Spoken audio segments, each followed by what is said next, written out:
what the hell is going on? What's really going on? We said, what the hell happened? You don't have to know what the hell is on it. They see what's going on. I don't know what's going on. What is going on? We must find out what is going on.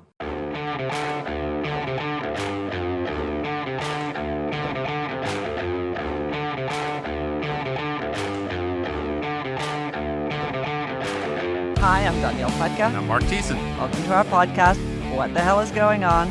Marc, what the hell's going on today? Well, what the hell is going on is we've got a topic we disagree on. Finally, I know you've all really been missing that. So we are talking about how to hold China accountable. Now, Dany doesn't disagree with holding China accountable. We all want to hold China accountable. But the question is how?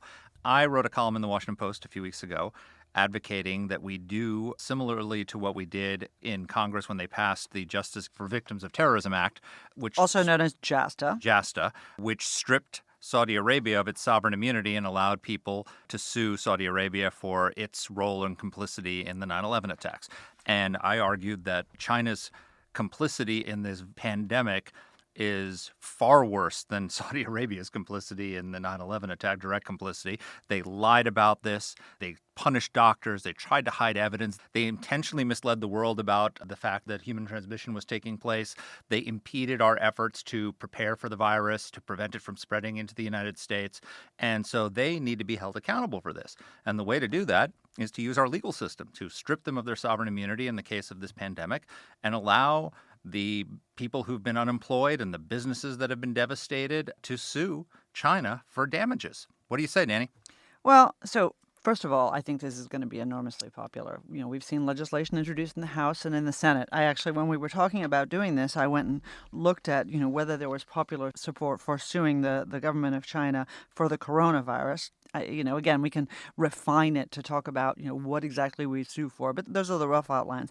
And there's huge support. I just happened to come across a poll done in the UK, and nearly 3/4 of the people polled thought that the Chinese Communist Party should be sued for compensation. Remember, it's not just justice that people are looking for, it's also money. Because they've lost a lot of money. And right. So the number who thought that people should be allowed to sue was 71%.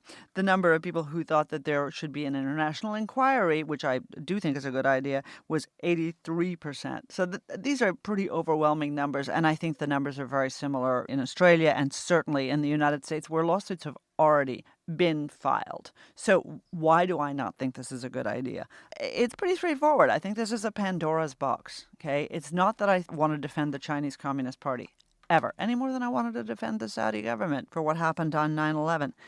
First, I abhor this culture of litigation. And I think you do too, Marc. This frivolous litigation, but this isn't frivolous. Okay, no, hang on a second. This is not like ambulance chasing. It's not frivolous when somebody sues a college because they're angry that they didn't get in. Lots and lots of this lawsuit culture, yes, of course there are frivolous ones, but lots of them aren't frivolous. The notion that all problems can be resolved through the courts and that they can be remediated by the payment of penalties, which benefits trial lawyers more than anything else, parenthetically, so I expect the Democratic Party to get fully behind this. That is a notion that is incorrect, and it is done huge damage here in the United States. This unbelievable sort of trial lawyerization of everything. It's one of the reasons why we can't get the medicines we need fast enough, because of the regulatory environment. Yeah. It's an enormous problem. And the notion that we should take this and internationalize it to resolve disputes is, I think, fraught with risk. So I think you've gone off the rails here, Dany. And I will tell you why. Because I agree with you that we have a problem with over-litigation, but the problem is frivolous lawsuits. The problem is lawsuits that don't have merit, that people suing doctors for malpractice when there's no malpractice involved, because they know that it's easier for them to settle rather than fight it out. And the insurance will cover it. When someone sued McDonald's because their coffee was too hot, was that frivolous? Yeah, that's frivolous. And do you know how much money they got out of it? I know, that's my point. Right. Which is we're both agreeing on frivolous lawsuits. This is not a frivolous lawsuit. China is responsible for the world's worst global pandemic in the history of the world. Of course they should be held So accountable do you think for that the them. Ba'ath Party do you think that members of the Ba'ath Party in Iraq should be allowed to sue the U.S. government? We were definitely responsible for the overthrow of Saddam Hussein. It is a very different, qualitatively different thing. It is a qualitatively different thing to have been responsible for a global health pandemic. This is not a policy. No one is alleging that the Chinese government is actually responsible for this. People are alleging. No, we just talked about this with Josh Rogan. We agree the Chinese government didn't engineer this in a lab. There was negligence, probably in a lab, and it got out. Negligence is a legal standard, but I'll leave that to the lawyers to argue. But I'm not even arguing negligence. I'm arguing that they intentionally lied to the world and prevented us from knowing that there was human-to-human transmission, that they intentionally impeded America's ability through their lies and through their cover-up to prepare for the pandemic coming to our shores, to prevent it from coming to our shores. They refused to share samples with us because they were afraid of that, and so we couldn't prepare testing sooner. And so a lot of the problems we're having with testing stem from the fact that for 6 weeks the Chinese wouldn't, and still to this day won't give us samples. We got them another way. Look, if this was just a natural outbreak that just, sorry, our system's inefficient, we screwed up, we couldn't get it done, there's no legal case there. There's a legal case for intentionally impeding the ability of the world to contain and stop this virus. Look, I don't like being put in the position of defending the Communist Party of China, and I'm not defending the Communist Party of China. You and I think, have pretty much established our bona fides on that question repeatedly. My view is that there are better ways to deal with this than lawsuits. My argument, and I've made this repeatedly in various op-eds, including a bunch in which I said that U.S. pension funds should morally and legally be forced to divest from Chinese companies that are oppressing, Uyghurs, for example, or complicit in what's going on in Hong Kong. I've said that we need to build a supply chain that isolates China and that ensures that the United States is never again dependent upon the Chinese market for any of our medication, technology, things like that. Those, to my mind, are the right way to approach this, just even practically speaking. Okay, let's go ahead with your idea. Let's sue, okay? Let's allow a right of action to sue the Chinese government in this narrow way that you described for lying to the world, which we agree they did. How are those trillion-dollar lawsuits going to be settled, in your view? Well, so it's very simple. Oh, good. It is. One thing you said earlier is that we need an inquiry to find out the facts, right? There's no teeth behind an international inquiry. It's like, the United Nations will send a strongly worded letter to Beijing.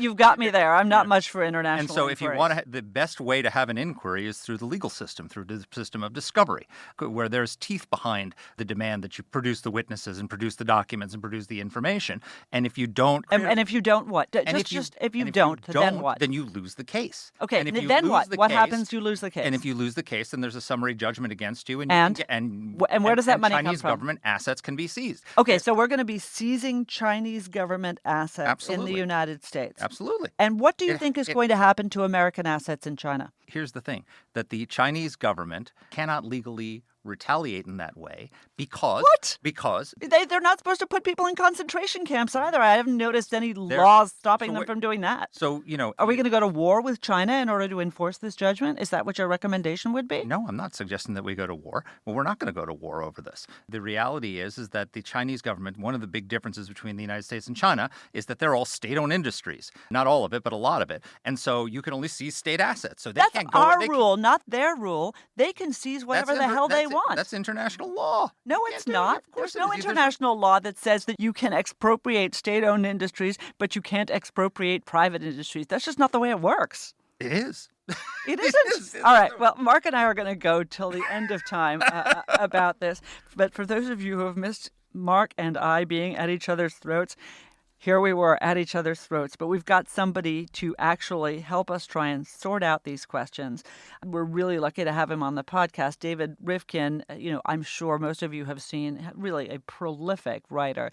He writes for the Wall Street Journal regularly for the Wall Street Journal on international matters and on constitutional legal matters. He's a visiting fellow at the Center for the National Interest. He's a fellow at the Foundation for Defensive Democracies. But most importantly, he is actually an American constitutional and international law lawyer and a litigator. Practicing one of that. So Mark's really hoping he's going to defend him after I sue Mark for having assaulted me in this conversation.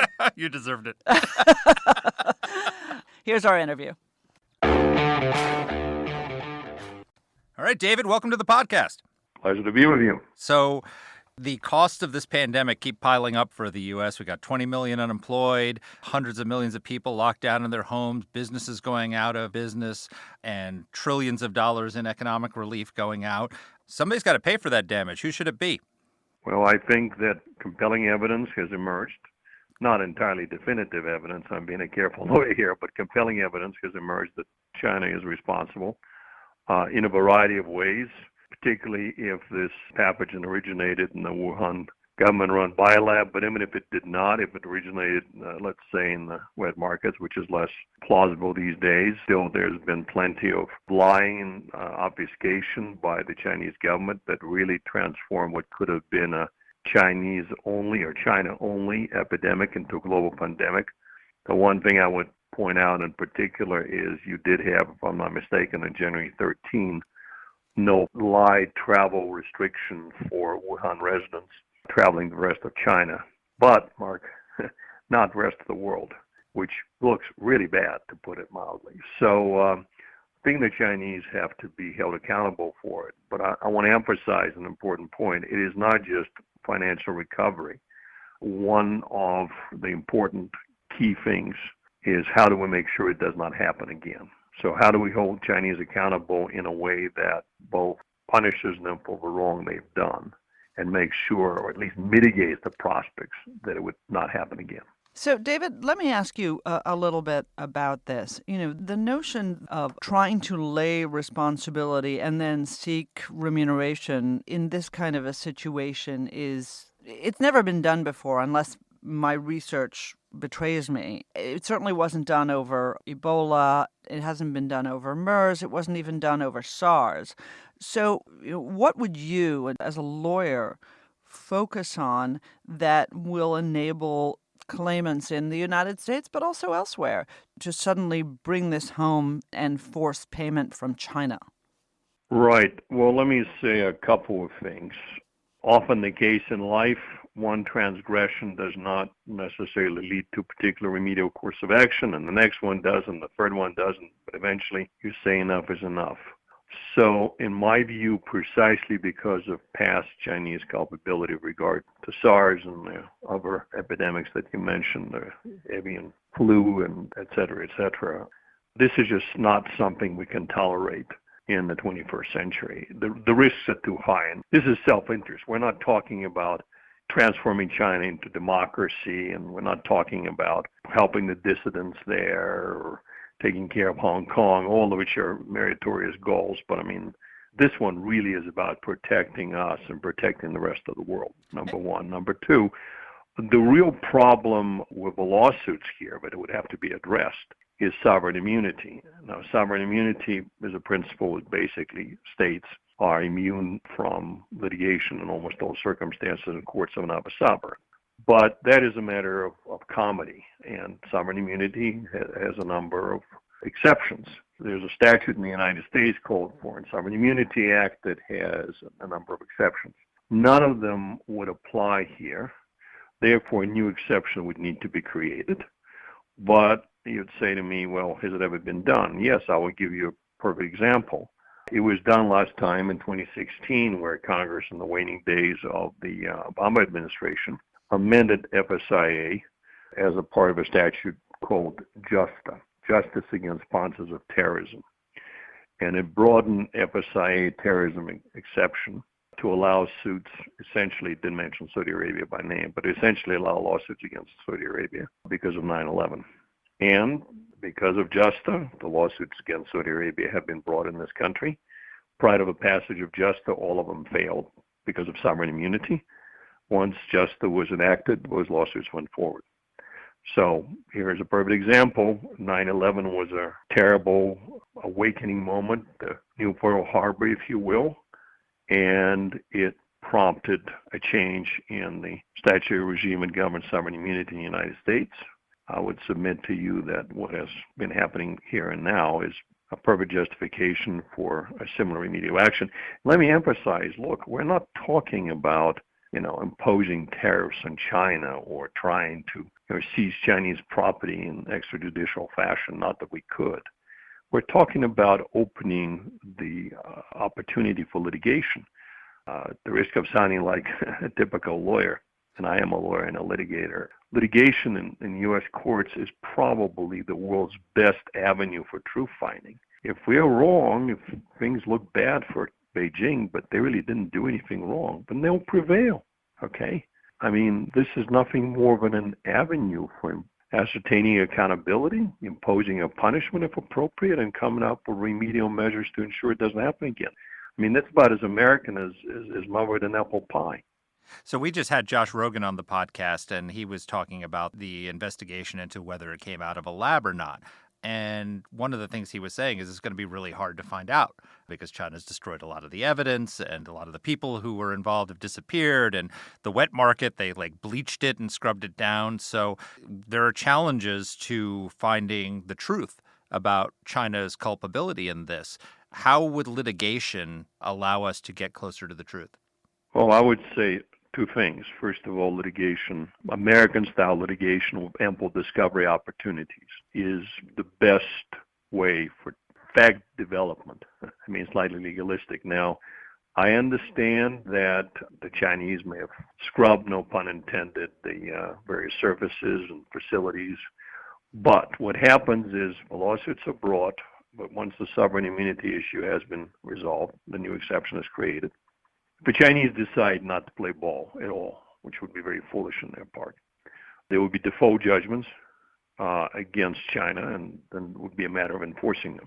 If the Chinese decide to participate, they will engage in what we call in the legal world motion practice, or trying to knock it out on jurisdictional grounds in particular. Trying to knock it out, saying, well, you have not really alleged anything that justifies a lawsuit. They will fail. Discovery would be authorized. And if we don't participate in discovery, things would go badly for them because courts typically draw negative inferences. Kind of matter of common sense, right?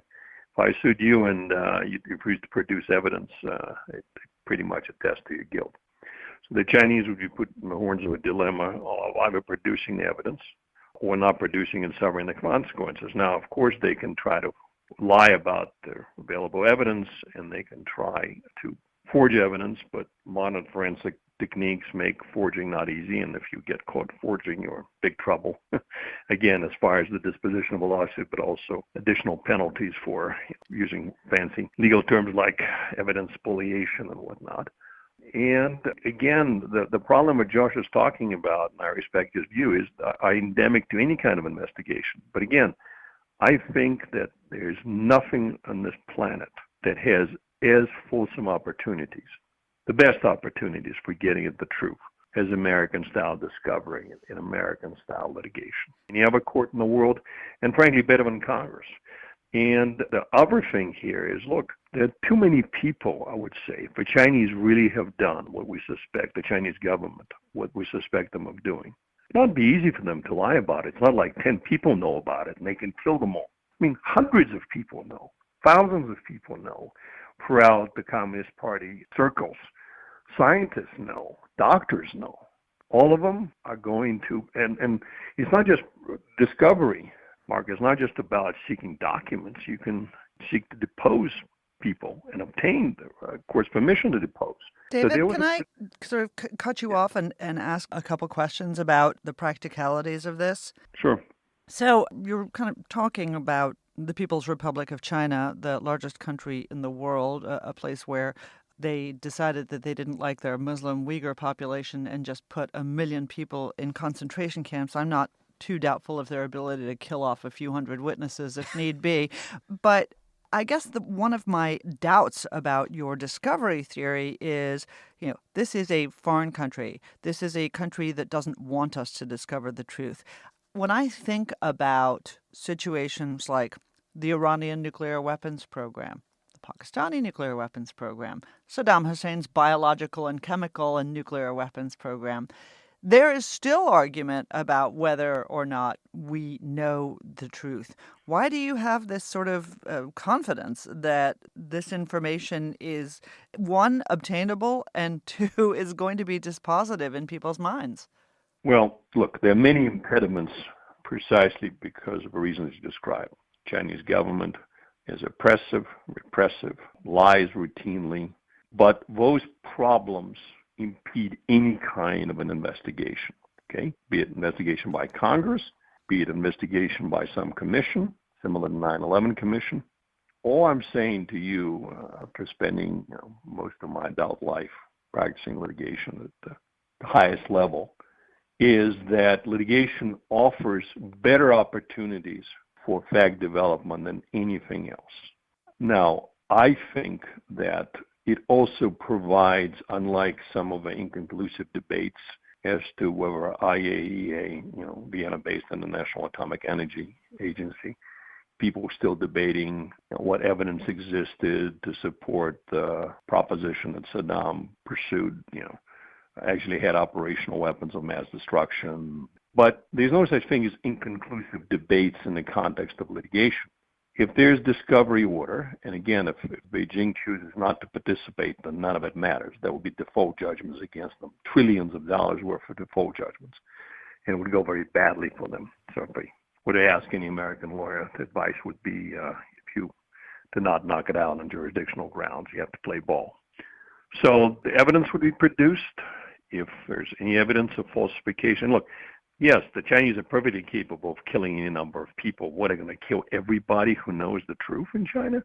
And everybody they told it to? It's just not easy. And if nobody can be produced as witnesses, everybody has been involved in Wuhan and in the medical facilities and the biolab and elsewhere, what they're going to say, we don't have anybody? I mean, judges are very good about drawing inferences based upon incomplete and falsified discovery. And at the end of the day, when discovery phase is over, the law, I think, look, if the facts turn out to be what we suspect them to be, the evidence of Chinese culpability is utterly clear. And the district court is not going to throw their hands up in the air and say, well, we just don't know. They will reach a conclusion. And if evidence is what it appears to be, the Chinese government is going to lose. So basically what you're saying is that by opening up litigation, we put China in a vice, essentially, because if they ignore the case, then they lose and have default judgments. And if they can't ignore the case, which you're arguing they probably can't, then they have to play ball, and then they have to start producing witnesses. So, for example, one of the things that's happened is like some of the doctors who sent warnings about this have disappeared. Well, call them as witnesses, right? And call them as witnesses, and their colleagues. And then China has to repeatedly say, I'm sorry, we can't find, the head of the Wuhan Institute of Virology, and we can't find the doctor who tried to warn the world, and all these other people. So eventually, if they don't produce the witnesses, then they lose, right? Right. So the hammer is the judgment that they either have to produce something and make a case to defend themselves, or they have their assets all over the world at risk. It would have to be China government-owned commercial assets. So if you have a private Chinese company, you don't need to worry about that. But most of the Chinese assets overseas are, in fact, owned by Chinese state-owned companies. But it's more than just that. Look, if there are outstanding multi-trillion-dollar judgments against Beijing, to collect on them, you don't just go after their commercial property. You go after the proceeds of sale of every Chinese good and service by a Chinese state-owned company. In fact, you put their entire income from exports, which is the engine of Chinese economy, at risk. This is serious stuff. I mean, if immunity is withdrawn, you really cannot play with the U.S. legal system. It's well armored, it's well practiced to deal with recalcitrant defendants, okay? Be they governments, be they private companies, be it individuals. It is an enormously consequential exercise. But again, it has to be done in the right way. So, David, let's talk about the practicalities of this because, of course, sitting here on our podcast in our studios and living rooms doesn't quite jump over the bar of how we actually do this. So, in the case of JASTA, the Justice Against Victims of Terrorism Act, which basically gave Americans a right of action against the Kingdom of Saudi Arabia and waived their sovereign immunity, we actually do have pending cases, and we've seen those. Which are in discovery, by the way. Certainly. Right, which are in discovery, and which I'm sure the Saudis will be even less cooperative, maybe even than the Chinese. But that's another story and another podcast. But, of course, the Foreign Sovereign Immunities Act exists for a reason. And it's not to protect malign governments like the Communist Party in China or the Kingdom of Saudi Arabia or the government of Iran or any others. It's mainly to protect us. It's to protect our assets in China. So let's say we go ahead and we do a JASTA for China. Legislation has already been introduced by Chris Smith, who's a New Jersey Republican in the House. Let's say we do that. What do the Chinese do? Do they then open a right of action against the United States? And by the way, don't others then too? It's interesting you ask. Okay, so a couple of points. First, I am fully aware about the importance of sovereign immunity, the U.S. being the world's, aside from China, largest global trading nation, a global presence, lots of U.S. property and assets and personnel in much of the rest of the world. I am not suggesting abrogating FSIA. I am suggesting a narrowly tailored exemption, just like the one was done for JASTA. Prior to JASTA, the only way you can sue foreign countries for terrorism was if you designate them as state sponsors of terrorism. Okay, and of course, countries like Iran were designated, countries like Saudi Arabia were not, because it's, you have to bite a big diplomatic bullet. So just the exception said that if you're a foreign country and your officials are believed to have provided material support to a terrorist attack in the United States like 9/11, they could be reached here jurisdictionally. The exception we're talking about here would be only, again, would not need to even name China by name, just like JASTA did not name Saudi Arabia. You would be for the conduct of foreign states that has created a global pandemic. A fostered, caused, whatever verb you want to use, a global pandemic. It's a fairly limited exception. I don't think the United States would ever behave in this fashion. Can't think of any circumstances where it's so likely. I mean, there are people criticizing unfairly, in my opinion, the Trump administration for, not moving fast enough on the testing and everything. But nobody, believes that the United States can ever be in that position. So what exactly are our countries going to do? We're not talking necessarily about reciprocity here. I mean, we can open a right of action for narrowly tailored, as you describe, and that makes a lot of sense, I'm sure, to a lot of people. But that doesn't stop the Chinese from opening a right of action that isn't narrowly tailored, or anybody else. Or even narrowly tailored, David. Couldn't they just say, okay, we think that the U.S. government the U.S. Army sent this out and infected China, and so we're going to create a right of action in Chinese courts to sue the United States. And unlike our legal system, they know what the verdict will be, and they'll just start seizing U.S. assets in China. Well, two things. Actually, ironically enough, Mark, the Chinese have already done that as let's call it the litigation signaling. There have been reports, I've not read the filings because they're in Chinese, but I've read the reports the last 3 weeks that there are 2 lawsuits that have been brought in China by Chinese nationals that are predicated upon exactly this theory, which is insane, that the U.S. military created this horrible virus, and then we infected a member or members of a U.S. Armed Forces team that participated in some international competition in Wuhan. I think you're probably referring to the same story, right? Probably, yeah. Supposedly went there and infected everybody in October and November of last year. Okay, so they already done it, okay? I don't know if they had to, if they borrow such niceties as amending Chinese version of Foreign Sovereign Immunity Act. But look, we can win the competition of 2 judicial systems because the American judicial system would handle this type of litigation in an open and fair way that everybody can look at and objectively conclude that everything is right and fair. Do you really think the Chinese legal system would pass that muster? But what difference does it make? Because what difference it makes is so the Chinese are going to have a Mickey Mouse judgment. Yeah. That the United States has created this virus and deliberately infected Wuhan. We would have a judgment based upon the absolutely unimpeachably fair, procedurally and substantively, U.S. legal proceedings. Who wins in terms of a court of public opinion, in terms of whom international community is going to believe? Now, some people, including the current head of WHO, they may support the Chinese line. But I mean, I'm a firm believer. Thank you. I'm a firm believer that in this kind of competition, we win. Now, you can say to me, David, who cares about truth and openness and fairness and perceptions? They can seize U.S. property. Sure they can. But they are far more exposed commercially than we are. Because among other things, I mean, I'm not an economist, but I bet you there's a lot more assets and global sales of Chinese companies, state-owned companies. For one thing, again, unless you just assume they're going to throw even a pretense of law to the side, they can't seize assets of AT&T or Amazon because they have a judgment against U.S. government. I mean, how many U.S. government-owned companies operate in China? I would venture a guess, none. There's no such thing. They lose this game. So one of their weaknesses, David, is that they have a state-run system.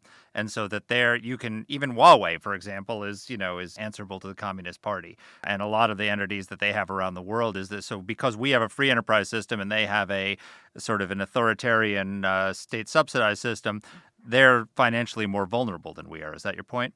Well, not just financially, if I'm sorry to interrupt. My point again is legally, you can only go after the assets of commercial enterprises owned by the defendant. The defendant would be the state. So even if they have a Mickey Mouse legal proceeding that does say the U.S. military created this virus, they cannot seize assets of private U.S. companies in China. But David, that presumes that they're going to do exactly what we do. They can pass whatever law they want to pass, and I gather it's pretty easy for the Communist Party to pass the laws they want to pass. Oh. They could seize anything. They don't have a Nancy Pelosi to deal with. Right. They don't have a Congress. I understand, but right, may I respectfully ask us briefly to ponder the consequences of this kind of confrontation? We basically have two choices. We can either suck it up and let the Chinese get away with it. I think it's unthinkable. Leaving matter of justice and compensating the victims, this behavior is just too dangerous in the 21st century. Then we have the other alternative is try to hold the Chinese accountable. Now, there are basically two paths in implementing the second alternative. One is to have government investigations, either driven by Congress or a 9/11 style commission, backed up by government-imposed punishments like tariffs and whatnot. The second is litigation. Of the two, which one do you think would be more palatable? Because the U.S. government can say with a straight face, hey, look, we didn't hold you liable. We just withdrew the immunity. We don't tell the courts in this country what to do. My point is, unless you're prepared to let the Chinese get away with it and run the risk of another even more horrible pandemic, well, this one is pretty horrible, litigation is the best of all the imperfect options. And that's the kind of option where we have all the strengths and they have all the vulnerabilities, because our actions would be covered, cloaked, infused with all the majesty of the law and all of the majesty of good public diplomacy. And their responses would be totally illegitimate and arbitrary. That is exactly the right place to end. David, Tom Cotton has a bill to do exactly what you're proposing. So this is a live option, and it happened in the case of Saudi Arabia over Obama's veto. And so, I think this is a really realistic possibility, and I hope you're litigating on behalf of some of these people when it happens. Thank you for being so generous with your time and expertise. This was great. Pleasure. So here's where we stand. I want to hold China accountable, and Dany wants to let him go scot-free. That's Dany, right. why are you defending Beijing? And you wonder why people hate Marc, me in particular. Look, my problem with the argument that David makes is, A, the discovery argument I think is specious. And the second part of this that I think is really misleading, I don't want to say that it's wrong, but is misleading, is that there aren't other options. Yes, it's true, there probably aren't other options for individuals to actually get restitution from the Chinese government. So there aren't other options. But let me promise you, no individual is going to get restitution from the Chinese government, not at least the Chinese government that I know. So what I think is wrong is this kind of straw man argument that you're either a defender of the Chinese Communist Party, Obama style, or that you are going to allow lawsuits to go forward. I think there are other ways of isolating the Chinese, of marginalizing them, of what I've said before in previous podcasts is building guardrails around them. I think the notion that trillions of dollars are going to be extracted somehow from the People's Republic of China, as nice as that might be, because I believe they are culpable in so many ways, I think that's just a fantasy. Let's put the money aside for a second, okay, and just get the question of culpability on the record, right? So, this is not the first exception to the Sovereign Immunities Act, right? The second. No, it's not, because we also accept terrorist states. If you're a designated state sponsor of terror, then you are accepted from it. So that means Iran has been sued for its culpability in acts of terror. Libya has been sued for its culpability in acts of terror. Lots of these countries. And how many of these countries have paid? Do you think that's not necessarily the point? Do you think that those countries should be immune from lawsuits for acts of terrorism? I think that when a government directs an act of terrorism against the United States, that government is a state sponsor and that they should be indeed held liable. First of all, while I agree with you that the Chinese government tried to cover this up, that they were culpable in misleading the World Health Organization in order to protect themselves, I don't think that the situation is exactly analogous, and I don't think any court of law would either. You know, it is one thing to... Oh, so you think they could prevail in a court of law? I'm not sure that they could prevail. It would depend on how it was structured. But, you know, misleading, while the U.S. Congress has certainly in the past tried to legislate that it is illegal to mislead on a variety of issues, the Supreme Court actually threw that out. I think it's a very generous way of describing what they did. Again, don't put me in the position of having to defend... Don't put yourself in that position, Dany. What I don't want to see is the notion that all of our international relations can somehow be addressed through courts of law. This is why we have a State Department. This is why we have a Defense Department. This is why we have AID. It is not why we have, you know, the appeals court for the District of Columbia. You know, so there was a lawsuit against Iran before the culpability in the 1998 embassy bombings, because it turns out that Iran, through Hezbollah, trained al-Qaeda in how to bring down buildings, and they were actually held liable for that. The benefit of that was not necessarily that money changed hands, though it probably should have, and we probably should have given some of that money to the victims of the 1998 bombings instead of sending it on pallets of cash from the Obama administration as part of the nuclear deal. I would rather see that in the hands of American victims of those bombings and Kenyan victims of those bombings. But it put, for the first time on record, the fact that the Iranians were involved in that bombing and were responsible for it. And it becomes a data point in the world's case against them for their sponsorship of terror and for their nefarious activities. In the same way, a lawsuit, even if we don't get to the point where there's Chinese assets being seized and there's some diplomatic solution. You would argue that in fact the expectation that people have of restitution in this regard is absolutely peripheral to the question. No, I don't say it's peripheral. I say that there are benefits even if we don't get to that point. Look, how much money are we spending? We've just passed $2.3 trillion, and we're spending another $500 billion soon to replenish the program for the small businesses. We're spending billions of dollars to support hospitals. We're borrowing this money from our grandchildren, and it's because of China. Why should we not recoup some of that money? Why should those businesses not recoup some of that money? All I'm trying to say, Mark, is that when you open up a Pandora's box like that, you know, I'll give you a perfect analysis. Open. Okay, I'm sorry. The end of World War I, the Versailles Treaty sought to punish the Germans for starting World War I. Were the people at Versailles right? You bet they were. Okay? Did they think they were doing the right thing and disarming the Germans? You bet they were. What did Versailles result in? Oh, yes, World War II. All I'm trying to say is... You're saying this is going to start World War III?